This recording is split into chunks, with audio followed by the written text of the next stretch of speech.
Hello दोस्तों, मैं अंकित सिंह आप सभी लोगों का विजडम ऑफ स्टडी पर स्वागत करता हूं इस वीडियो सीरीज़ में, जिसमें हम बहुत ही महत्वपूर्ण टॉपिक के ऊपर डिस्कस करते हैं।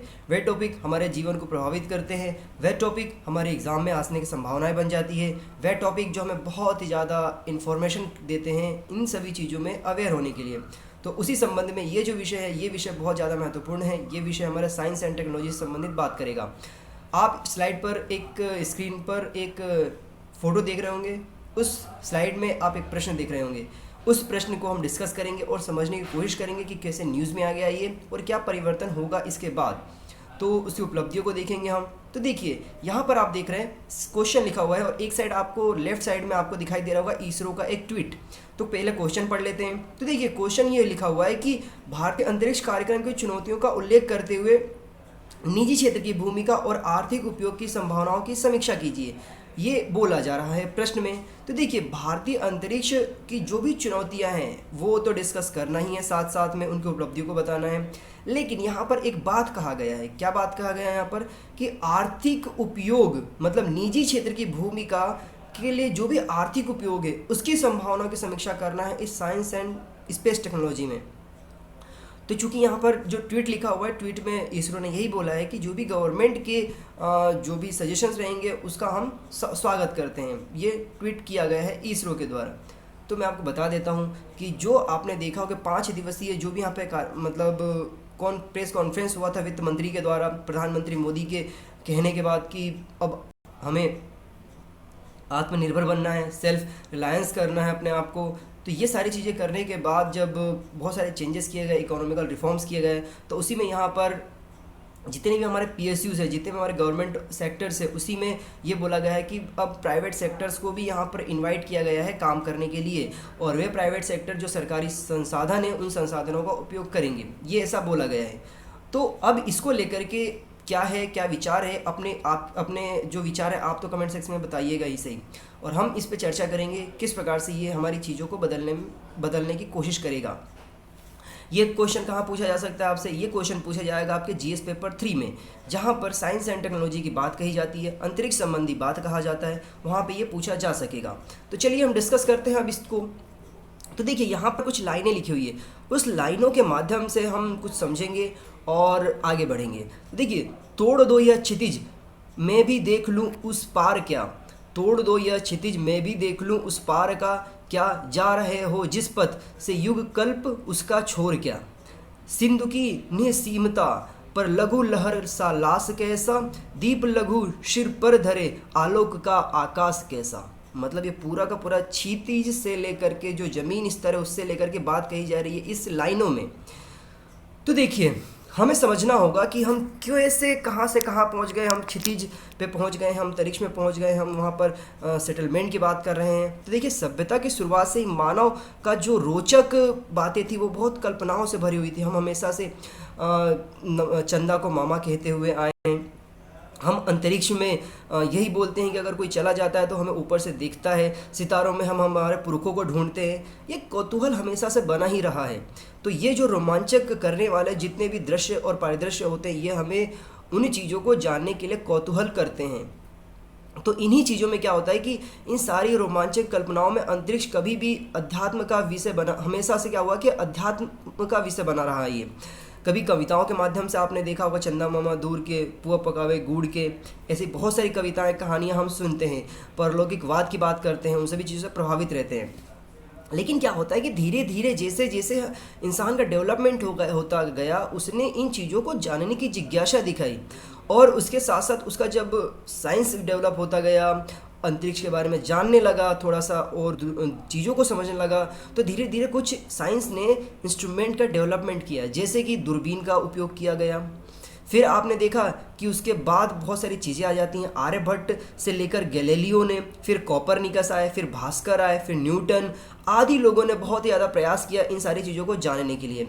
फिर न्यूटन के बाद आधुनिक विज्ञान का जो विकास हुआ है, जो आज का एक बहुत ही परिपक्व साइंस एंड टेक्नोलॉजी हम मानते हैं, जिसने मानव को अंतरिक्ष में पहुंचा भी दिया है। इसके साथ साथ और भी जो कल्पनाएं हैं, उन कल्पनाओं को यहाँ पर सार्थक भी किया है। अंतरिक्ष में कॉलोनियाँ बसाने तक की बातें चल रही है। सोचिए हम कहाँ से कहाँ पहुँच गए। एक कविता के माध्यम से हम कहाँ आए थे और कहाँ से कहाँ पहुँच गए। तो भारत भी इन सब चीज़ों में पीछे नहीं रहा है। भारत ने भी बाकायदा अपना सहयोग दिया है इस अंतरिक्ष विज्ञान में। इसको देखते हुए क्या हुआ था कि जो भारत में विज्ञान के जनक कहे जाते हैं, साइंस एंड टेक्नोलॉजी में स्पेस के, वो डॉक्टर विक्रम साराभाई कहे जाते हैं। ये कई बार एग्जाम में पूछा गया है, ये आप याद रखिए। डॉक्टर विक्रम साराभाई और जो कुछ धवन है, इनके बीच में कन्फ्यूजन हो जाता है। तो सतीश धवन जो स्पेस सेंटर है और विक्रम साराभाई कन्फ्यूज़ हो जाते हैं लोग। आंसर जब पूछा जाता है तो who is the founder of the space technology in India, तो यहाँ पर डॉक्टर विक्रम साराभाई है, आपको याद रखना है। इन्होंने ये कार्यक्रम स्टार्ट किया था। इनका जो प्राइमरी ऑब्जेक्टिव था, उद्देश्य था, वो ये था कि राष्ट्रीय हित में जो अंतरिक्ष तकनीक है उसको बहुत ही ज़्यादा सुदृढ़ और अनुप्रयोगिक बनाना। इसके साथ साथ इसमें यह होता है कि जो अंतरिक्ष कार्यक्रम की शुरुआत कई देशों ने कर दिया है, पहले ही, भारत से पहले कई देशों ने कर दिया। लेकिन देखने वाली बात है कि अन्य देशों का जो बजट होता है वो बहुत बड़ा होता है कंपैरिजन टू इंडिया। इंडिया का बजट बहुत ही छोटा होता है अन्य देशों का एक इतने बजट में जितना मूवी बन जाता है, भारत उतने बजट में ही सैटेलाइट को लॉन्च कर देता है। तो अब हम बात करते हैं भारत के स्पेस टेक्नोलॉजी में उपलब्ध हुए उपलब्धियों की, अचीवमेंट्स की। तो देखिए, भारत ने जितने भी काम किए हैं ना, जितने भी यहाँ पर उपलब्धियाँ अर्जित करी है, वो अप्रत्याशित हैं। मतलब कोई उसकी कल्पना तक नहीं कर सकता। इवन जो जितने भी यहाँ पर आप देखेंगे कि जितने भी समृद्ध अंतरिक्ष संपन्न योग्यता वाले जो देश है, अमेरिका है, रसिया है, यूरोपियन कंट्रीज़ हैं, वे लोग भी यहाँ पर सस्टेन नहीं कर पाते इंडिया के टेक्नोलॉजी के सामने। क्योंकि इंडिया का जो टेक्नोलॉजी है वह एक तो बहुत ही कम लागत में बहुत अच्छा सफलता प्राप्त करता है। मैं आपको बताऊंगा कैसे कैसे अचीवमेंट्स हमने प्राप्त किए, तो आपको भरोसा हो जाएगा। देखिए, मैं आपको है ना क्रोनोलॉजी ऑर्डर में बताऊंगा, लेटेस्ट से लेकर के हम ओल्ड तक जाएंगे। तो देखिए क्या हुआ कि 22 जनवरी 2020 को बेंगलुरु में भारतीय अंतरिक्ष अनुसंधान मतलब इंडियन स्पेस रिसर्च ऑर्गेनाइजेशन और इंटरनेशनल एकेडमी ऑफ एस्ट्रोनॉमिक्स और एस्ट्रोनॉमिकल सोसाइटी ऑफ इंडिया, इन तीन संस्थाओं ने पहल के का जो संयुक्त रूप से जो पहला सम्मेलन हुआ था, उसमें इसरो द्वारा मानव युक्त मिशन हेतु जो हमारा एक मिशन है जो कि 2021-22 में लॉन्च किया जाएगा, उसमें अर्धमानवीय रोबोट जिसे व्योम मित्र कहा जाता है को लॉन्च किया है। व्योम मित्र, नाम याद रखिएगा आप, व्योम मित्र। फिर 27 मार्च 2019 को भारत ने मिशन शक्ति के सफलतापूर्वक अंजाम दिया था। आपने सुना होगा कि जब 2019 में इलेक्शन हो रहा था तो वहाँ पर प्रधानमंत्री मोदी एक दिन टीवी पर आते हैं और बोलते हैं कि भारत ने एक लाइव सैटेलाइट को मार गिराया है, यही बोला था उनने। और इसमें बहुत कंट्रोवर्सी हुई थी। कंट्रोवर्सी इस बात को लेकर के हुई थी कि क्या ज़रूरत थी प्रधानमंत्री मोदी को आकर के ये बताने की, क्योंकि ये तो उस समय आचार संहिता लगा हुआ था और बहुत सारे नेशनल इंटरनेशनल मीडिया ने क्रिटिसाइज़ भी किया था। ऐसा कहा था कि स्पेस में बहुत सारे डिब्रीज घूमने लग जाएंगे, बहुत सारा पोल्यूशन हो जाएगा मटेरियल्स का, ये ऐसा कहा गया था। वह सब अपनी बातें हैं। उसके बाद के बहुत परिणाम आए हैं सामने, वो सकारात्मक परिणाम आए हैं। तो उस समय क्या हुआ था कि जो सैटेलाइट मार गिराया था वो एंटी सैटेलाइट मिसाइल के माध्यम से 3 मिनट में एक लाइव सैटेलाइट मार गिराया गया था, मतलब उसको नष्ट किया गया था। तो किसके द्वारा किया गया था ये याद रखना आपको, ए सेट मतलब एंटी सैटेलाइट मिसाइल। फिर आप आते हैं 2018 में। तो 11 अप्रैल 2018 को इसरो ने नेविगेशन सैटेलाइट, जिसे हम IRNSS कहते हैं, इसमें लॉन्च किया। यह स्वदेशी तकनीक है। इस तकनीक के माध्यम से क्या होगा कि नेविगेशन सैटेलाइट है ये।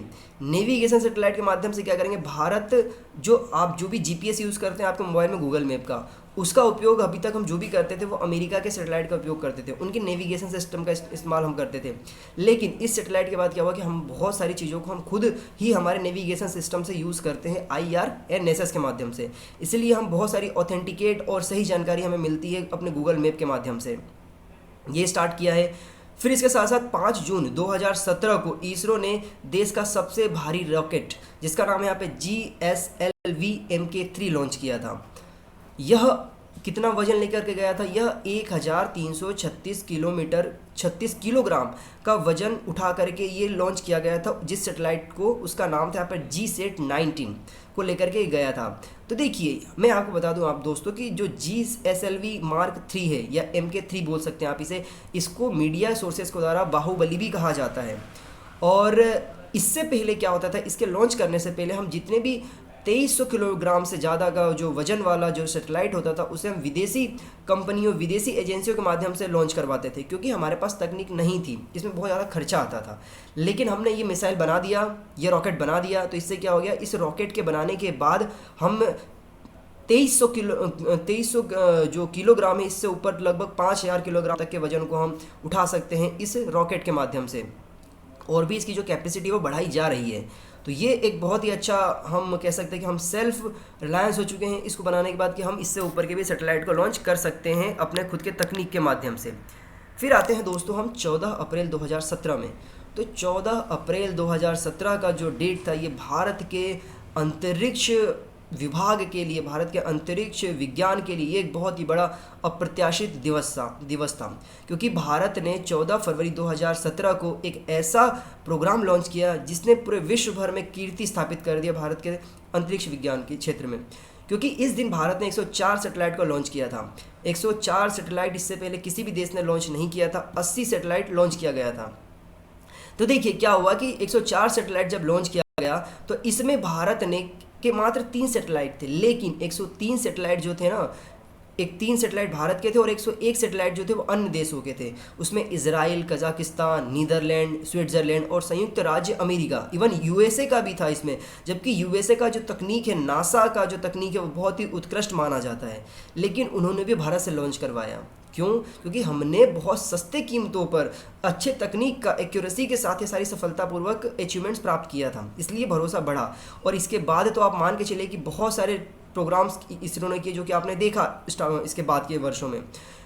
लेकिन 2017 से पहले भी इसरो ने जो सैटेलाइट लॉन्च किए थे, तो आपको बता दूं मैं कि इसरो ने 2016 में 20 सैटेलाइट एक साथ लॉन्च किए थे। सबसे अधिक सैटेलाइट जो उसके नाम था, रूस के नाम था। फिर 2014 में इसरो ने 37 सैटेलाइट लॉन्च किए थे, मतलब रूस ने 2017 में 14 में 37 सैटेलाइट लॉन्च किए थे, फिर 16 में इसरो ने लॉन्च किए थे। तो इस प्रकार से यहाँ पे कार्यक्रम हुए थे। फिर आपको मैं बता दूं कि 25 सितंबर 2014 को भारत ने मंगल ग्रह की कक्षा में सफलतापूर्वक जो अपना प्रोग्राम है मंगलयान, उसको यहाँ पर मंगलयान के माध्यम से मंगल ग्रह के कक्षा में सफलतापूर्वक मंगलयान को पहुँचा दिया था। और पहली बार में, पहले प्रयास में ऐसा करने वाला भारत एकमात्र देश है। इससे पहले जितने भी देशों ने ये प्रोग्राम लॉन्च किया है वो सफल नहीं हो पाए हैं, चाहे वो अमेरिका हो, यूएसए जिसे हम कहते हैं, चाहे वो रशिया हो, चाहे वो चाइना हो या जापान हो। इन लोगों को सफलता नहीं मिली पहली बार में। इवन चाइना तो अभी भी प्रयासरत है और यहाँ पर जापान भी प्रयासरत है, ये दोनों भी नहीं पहुँच पाए हैं चंद्रमा की कक्षा में अभी तक। और आपको जानकर यह आश्चर्य होगा, आपने मूवी भी देखा होगा मंगलयान, कि जो ग्रेविटी जो यहाँ पर हमने मंगलयान पहुँचाया है मंगल पर, उसका जो बजट था ना, वो बजट बहुत ही कम था। कितना था? मात्र 460 करोड़ रुपए। कितना? 460 करोड़ रुपए में हमने मंगल ग्रह पे पहुंचा दिया। और एक हॉलीवुड मूवी जो है जिसका नाम है ग्रेविटी, ये स्पेस में शूट हुई है ये मूवी, इसकी कीमत 690 करोड़ रुपए थी। सोचिए आप, 690 करोड़ मतलब 130 करोड़ ज़्यादा थी इस हमारी इसरो के प्रोजेक्ट से। ये अपने आप में दिखाता है कि हमने कितनी एक अच्छी तकनीक विकसित कर ली है कि हम यहाँ पर कितने सफलता प्राप्त कर सकते हैं। फिर अब आते हैं हम अक्टूबर 2008 में। तो अक्टूबर 2008 में क्या हुआ कि 22 अक्टूबर 2008 को इसरो ने चंद्रयान मिशन 1 लॉन्च किया था और ये भी सफलपूर्वक लॉन्च हो गया था। और चंद्रयान 2 के बारे में मैंने बहुत सारे वीडियोस बनाए हैं, तो मैं उसके बारे में चर्चा नहीं करूँगा। अब हम बात करते हैं भारतीय अंतरिक्ष अनुसंधान की, इसरो की। तो देखिए, भारतीय अंतरिक्ष अनुसंधान जो है ना, इसका गठन किया गया था 15 अगस्त 1969 में। इसका स्थापना किया गया था और यह भारत सरकार की अंतरिक्ष एजेंसी है जिसका मुख्यालय बेंगलुरु में स्थित है। इसे अंतरिक्ष अनुसंधान के लिए देश के प्रथम प्रधानमंत्री जवाहरलाल नेहरू और उनके करीबी जो थे वैज्ञानिक सलाहकार विक्रम साराभाई के प्रयासों के तहत इसे स्थापित किया गया था। इसे भारत सरकार के जो स्पेस डिपार्टमेंट है द्वारा इसे प्रबंधित किया जाता है, इसे मैनेज किया जाता है, जो कि सीधे के सीधे पीएमओ ऑफिस को रिपोर्ट करता है, मतलब प्रधानमंत्री को ये रिपोर्ट करता है। और इसरो अपने विभिन्न क्षेत्रों के जो देशव्यापी नेटवर्क के माध्यम से संचालित करता है इन सारे प्रोग्राम को। बहुत सारे इसके सेंटर्स हैं, उसके बारे में कभी हम और चर्चा करेंगे। फिर भारत के लिए इसरो का महत्व क्या है ये हमें समझना होगा। तो देखिए, स्थापना के पश्चात से इसरो ने कई प्रकार के ऐसे कार्यक्रम और अनुसंधान किए हैं जो कि पूर्णतः सफल रहे हैं। इसरो ने न भारत के कल्याण के लिए बल्कि भारत के जो विश्व के समान समान जो भी सफल कार्यक्रम है उनका लॉन्च किया है। इससे भारत के जो छवि है विश्व में एक सॉफ्ट पावर की तरह स्थापित हुई है। हमने सार्क देशों के जो सैटेलाइट्स है उसको लॉन्च किया, वो भी पूर्णतः फ्री में लॉन्च किया था।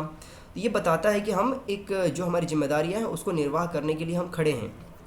फिर आप देखते हैं कि देश के जो दूर संचार तकनीक है उसमें प्रसारण और ब्रॉडकास्टिंग जो होता है उसकी संरचना के क्षेत्र में विकास करने के लिए इसरो ने बहुत सारे उपग्रह संचार के जो माध्यम है उसके कल्याण के लिए प्रसारित किया है, चलाया है।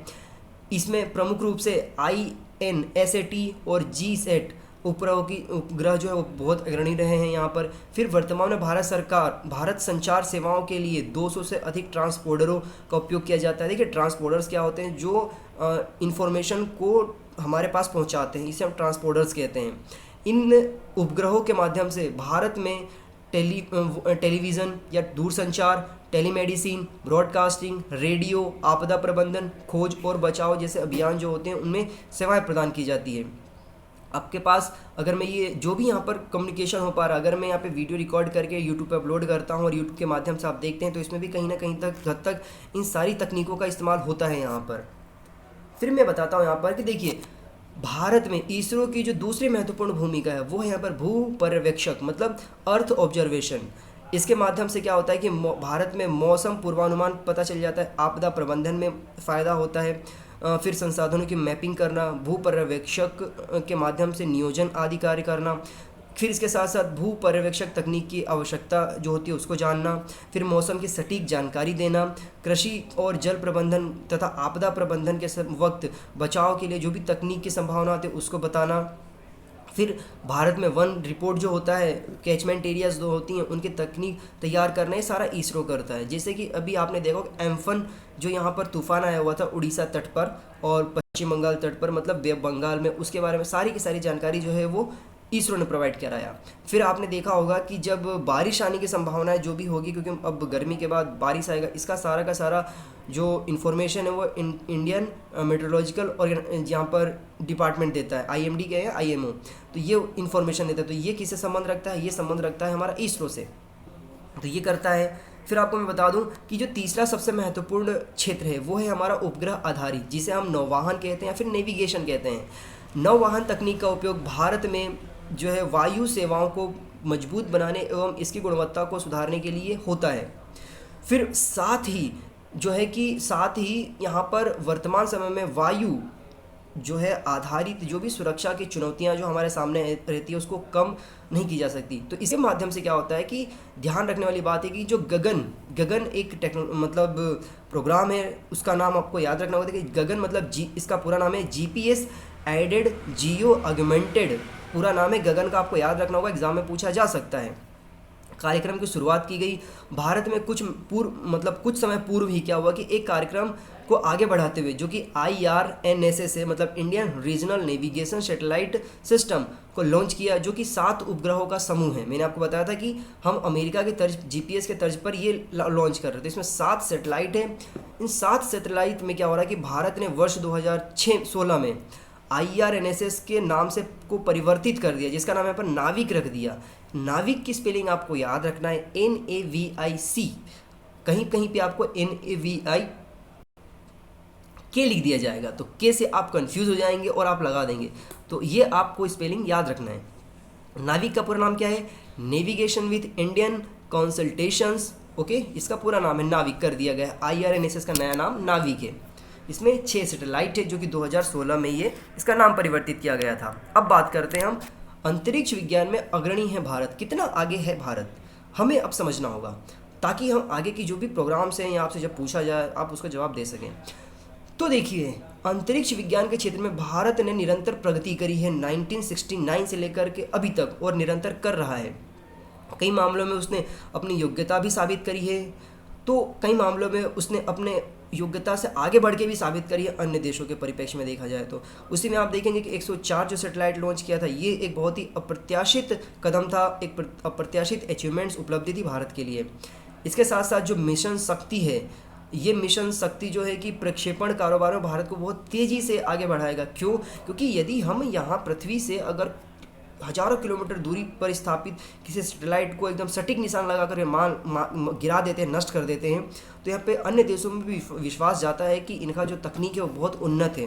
तो ये क्या करेगा, ये जो हमारा एक प्रोग्राम है जो कि अंतरिक्ष के नाम से है, अंतरिक्ष डिपार्टमेंट है इसरो का, जो कि कमर्शियल जो सैटेलाइट है उनको लॉन्च करता है, उसके लिए बहुत ज़्यादा फ़ायदेमंद होगा ये। अब हम बात करते हैं कि हमारी जो अंतरिक्ष कार्यक्रम है इसके सामने क्या क्या चुनौतियां हैं, क्योंकि हमने उपलब्धियों के बारे में बात कर लिया, उसकी स्थापना के बारे में बात कर लिया, क्या कार्य कर रहा है ये बात कर लिया, लेकिन हमें समझना होगा कि क्या चुनौतियां भी हैं। और वैसे चुनौतियां तो हर जगह होती है, तो क्या है चुनौतियां? तो देखिए, भारत के पास एस्ट्रोनॉट्स को प्रशिक्षण करने का, मानव अंतरिक्ष उड़ान के लिए जो लॉन्च व्हीकल के उन्नत तकनीकों का अभाव है, ये हमें पूर्ति करनी पड़ेगी। Launch vehicles, launch crew module, space capsule, re entry technology, life support system, space suit आदि का विकास अभी प्रक्रिया में है। तो ये सारे डेवलपमेंट हमें करने होंगे समय से, उचित समय के इसके साथ साथ। फिर यहाँ पर मानव अंतरिक्ष उड़ान के लिए श्रीहरिकोटा स्थित सतीश धवन अंतरिक्ष केंद्र की तकनीकी क्षमता को बढ़ाने की आवश्यकता है, ये भी याद करना होगा, समझना होगा। अगर आपसे पूछा जाए कि सैटेलाइट कहाँ से लॉन्च किया जाता है, तो श्रीहरिकोटा स्थित सतीश धवन अंतरिक्ष केंद्र से सारे जो हमारे रॉकेट्स हैं, मिसाइल तो नहीं, रॉकेट्स हैं जो कि प्रक्षेपित किए जाते हैं सारे सैटेलाइट्स को। तो इसको उन्नत करना पड़ेगा, इसकी कैपेसिटी बढ़ानी पड़ेगी कि एक समय में कितने यहाँ पर लॉन्च किए जा सकते हैं सैटेलाइट्स को, ये सारा उन्हें बढ़ाना होगा। और फिर यहाँ पर पोलर सैटेलाइट लॉन्च व्हीकल, जिसे हम PSLV, और जियो सिंक्रोनाइज लॉन्च व्हीकल्स, दो भारतीय प्रक्षेपण यान हैं जो उपग्रह और मॉड्यूल की अंतरिक्ष में लॉन्च करने के लिए तैयार किए गए हैं। तो क्या होगा कि जो अभी तक की मैन रेटेड, मतलब शून्य विफलता वाले लॉन्च व्हीकल की सुरक्षा और अखंडता को मापने के लिए पर्याप्त शब्द है। तो देखिए क्या है कि मैं आपको बता देता हूँ, PSLV और GSLV दोनों में आपको डिफ्रेंशिएट करना पड़ेगा कि PSLV से किस प्रकार के सैटेलाइट लॉन्च होते हैं और GSLV से किस प्रकार के सैटेलाइट लॉन्च होते हैं। ये आपको पता होगा, तभी आप इन दोनों के बीच में डिफरेंस समझ पाएंगे, अदरवाइज नहीं समझ पाएंगे। और आपसे ये सवाल पूछा ही जाएगा एग्ज़ाम में या इंटरव्यू में, कहीं पे भी। तो मैं आपको डिफरेंस क्रिएट जो है स्पष्ट कर देता हूँ। देखिए, PSLV जो होता है ना, उससे कम दूरी के सैटेलाइट को लॉन्च किया जाता है। जैसे कि यहाँ पर रिमोट सेंसिंग से जो सैटेलाइट्स होते हैं उनको PSLV के माध्यम से लॉन्च किया जाता है। उसमें वजन कम होता है, कम दूरी पे लेके जाना होता है। लेकिन जो GSLV होता है, GSLV से कम्युनिकेशन सैटेलाइट को लॉन्च किया जाता है। कम्युनिकेशन सैटेलाइट को बहुत दूर तक लेके जाना होता है, उसकी ऊंचाई ज़्यादा होती है, उसका कार्यकाल ज़्यादा होता है। तो कम्युनिकेशन सैटेलाइट को GSLV के माध्यम से लॉन्च किया जाता है। एक बार स्पष्ट कर देता हूँ मैं, जो रिमोट सेंसिंग सैटेलाइट को यहाँ पर PSLV के माध्यम से और कम्युनिकेशन सैटेलाइट को यहाँ पर GSLV के माध्यम से लॉन्च किया जाता है।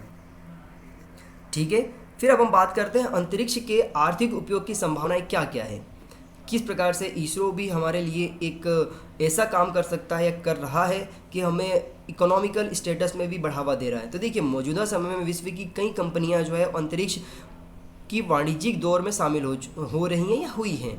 तो इन कंपनियों ने विश्व को अंतरिक्ष में जो भी आर्थिक उपयोग के लिए सोचने हैं उसको प्रोत्साहित किया है। तो वर्तमान में वैश्विक अंतरिक्ष उद्योग का जो आकार है वो लगभग $350 बिलियन के आसपास है। इसमें वर्ष 2025 तक लगभग $550 होने की संभावना है। तो ये कैसे समझे हम, कुछ समझ में आ रहा, कुछ नहीं आ रहा। तो देखिए बता देता हूँ मैं आपको। भारत ने जब 104 सैटेलाइट लॉन्च किया था, उसमें भारत के बस 3 ही सैटेलाइट थे। लेकिन जो 101 सैटेलाइट अन्य देशों के थे, उन देशों ने यहाँ पर सैटेलाइट को लॉन्च करने के लिए भारत के इसरो को पैसा दिया था। तो हमने क्या किया, हमने लॉन्च किया उसे। तो ये एक तरीके से बिजनेस ही है, ये एक कारोबार है जो एक देश को दूसरे देश को मदद भी पहुंचाएगा और धन भी अर्जित करेगा। तो ये एक तरीके का बिजनेस है और ट्रेड भी कह सकते हैं इसे हम, स्पेस ट्रेड। फिर इस प्रकार अंतरिक्ष एक महत्वपूर्ण बाजार के रूप में विकसित हो रहा है। इसरो ने अंतरिक्ष के क्षेत्र में महत्वपूर्ण उपलब्धियां हासिल करी है, किंतु भारत की जो अंतरिक्ष उद्योग है वो $7 बिलियन की है। कितनी है? 7 बिलियन। कहाँ तक है अभी 350 बिलियन की है, उसमें से मात्र हमारे पास $7 मिलियन है। तो ये बहुत कम है अभी।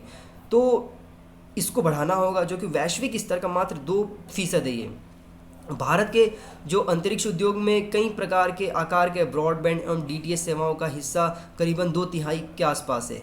तो इन्हें भी बढ़ाना होगा। फिर इसरो के अनुसार वर्ष 2030 तक भारत द्वारा अंतरिक्ष में एक अंतरिक्ष स्टेशन स्थापित करने का योजना बनाया गया है, जो कि किया भी जाएगा। ये सा जो हमारे वर्तमान के जो इसरो के चेयरमैन हैं के सिवन, उनके द्वारा भी, और जो जितेंद्र सिंह हैं आते हैं वो मतलब अंतरिक्ष विभाग के मंत्री हैं वो, तो उनके द्वारा भी बाकायदा एक प्रेस कॉन्फ्रेंस में कहा गया था। इसके साथ ही वर्ष 2022 तक 3 सदस्यीय दल को अंतरिक्ष में भेजा जाएगा, जिसका नाम यहाँ पर गगनयान है। इसकी मैंने चर्चा प्रारंभ में भी करी थी। तो ये भेजा जाएगा, इसका कार्य चल रहा है और अब ट्रेनिंग भी चल रही है यहाँ पर। फिर ये भारत, ये जो परियोजना है, भारत के अंतरिक्ष कार्यक्रम को आर्थिक उपयोग में वृद्धि करेगा, क्योंकि जब ये प्रोग्राम सफल हो जाएगा तो जो अन्य देश रहेंगे उनको भी यहाँ पर विश्वास जागृत होगा इस पूरे प्रोग्राम की वजह से।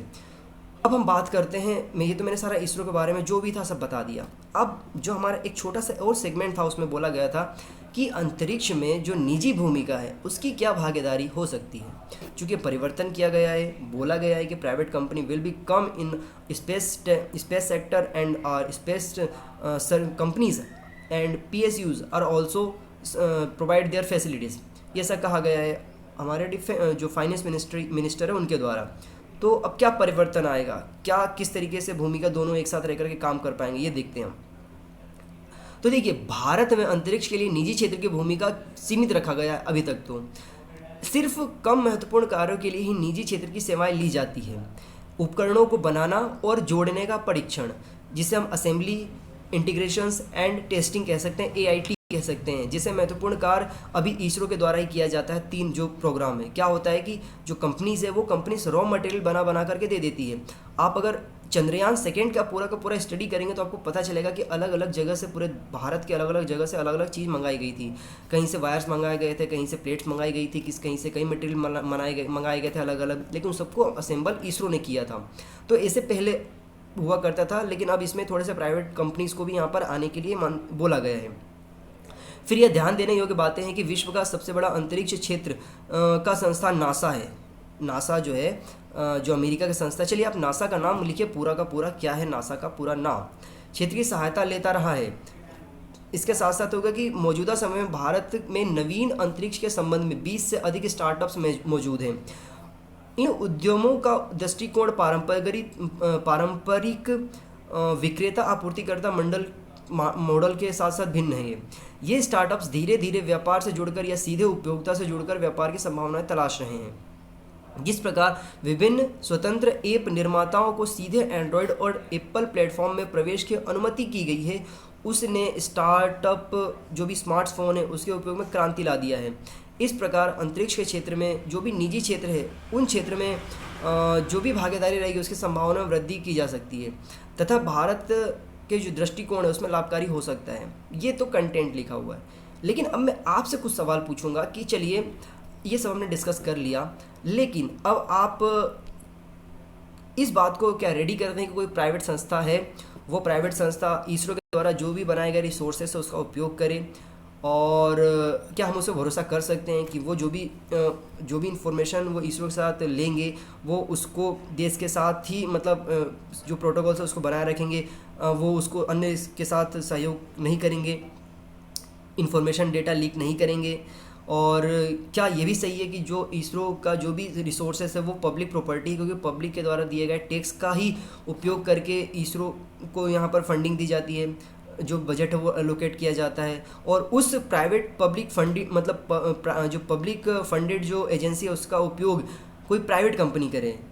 ये कितना सही है कितना गलत है, ये आप अपने आप पर सोचिए। मैंने कुछ आप आगे आकर के आपको कुछ और क्वेश्चंस हिंट किया है, क्योंकि ये सारे सवाल आपसे पूछे जाएंगे, इनके सवाल आप लोगों को ही देने होंगे, आपको ढूंढना होगा, आपको समझना होगा।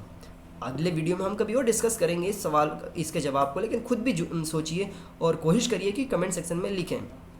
सो ये मेरा वीडियो था जिसमें मैंने एनालिसिस किया क्वेश्चंस का कि इसरो की क्या उपलब्धियां हैं, स्पेस टेक्नोलॉजी क्या उपलब्धियां हैं, उसमें निजी क्षेत्र की क्या भागीदारी है, ये मैंने डिस्कस किया।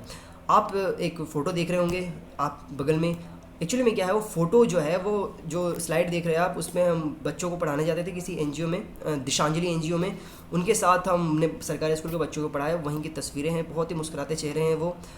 और एक साइड में और बगल में फ़ोटो देख रहे होंगे अन अकेडमी का है, मैं अन अकेडमी पर एजुकेटर हूँ, पढ़ाता हूँ वहाँ पर आप सारे कोर्सेस एक्सेस कर सकते हैं। 300 से ज़्यादा कोर्सेस वहाँ पे डिज़ाइन किए हुए हैं, 300 से ज़्यादा वीडियोस डिज़ाइन किए हुए, 29 कोर्सेस है वहाँ पर मेरे द्वारा। और अनअकैडमी के कोई भी प्लस कोर्सेज परचेस करना चाहते हैं आप, तो मेरे द्वारा जो बनाए गए हैं उसका आप कोड है जो IMMonkey28 आप यूज़ कर सकते हैं और 10% का डिस्काउंट अवेल कर सकते हैं। तो चलिए फिर से मुलाकात होगी एक नई जानकारी के साथ, एक नई इन्फॉर्मेशन के साथ। तब तक आप इस वीडियो को देखिए, लोगों के साथ शेयर करिए, अपना ख्याल रखिए, अपने घर वालों का ख्याल रखिए। फिर से मुलाकात होगी। Have a good day. जय हिंद, जय भारत।